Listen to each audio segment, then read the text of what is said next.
अस्सलाम वालेकुम। आज मैं सूरत बकरा की आयत नंबर 21 से लेकर 22 तक तर्जुमा उसका मैं आपको पढ़ के सुनाऊँगी। ठीक है, तो उर्दू के साथ तो ये मैंने पढ़ना है, सिर्फ तर्जुमा होगा। जज़ाकल्लाह। ऐ लोगों, अपने रब को पूजो जिसने तुम्हें और तुमसे अगलों को पैदा किया, ये उम्मीद करते हुए कि तुम्हें परहेजगारी मिले। जिसने तुम्हारे लिए ज़मीन को बिछौना और आसमान को इमारत बनाया और आसमान से पानी उतारा तो इससे कुछ फल निकाले तुम्हारे खाने को, तो अल्लाह के लिए जानबूझकर बराबर वाल ना ठहराओ। और अगर तुम्हें कुछ शक हो इसमें जो हमने अपने ख़ास बंदे पर उतारा, तो इस जैसी एक सूरत तो ले आओ और अल्लाह के सिवा अपने सब हमायतों को बुला लो अगर तुम सच्चे हो।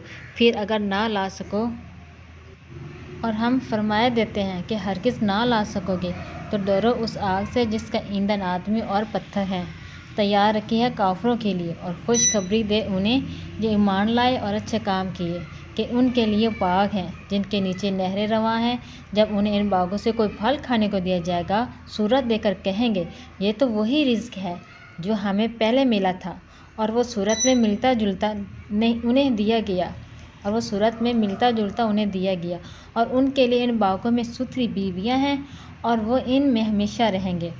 बेशक अल्लाह इससे हया नहीं फरमाता कि मिसाल समझाने को कैसी ही चीज़ का जिक्र फरमाए, मच्छर हो या इससे बढ़कर।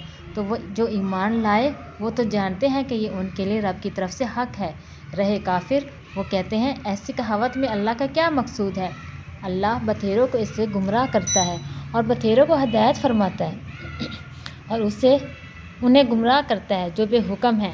वो जो अल्लाह के अहद को तोड़ देते हैं पक्का होने के बाद और काटते हैं उस चीज़ को जिसके जोड़ने का खुदा ने हुक्म दिया, और ज़मीन में फसाद फैलाते हैं, वही नुकसान में है।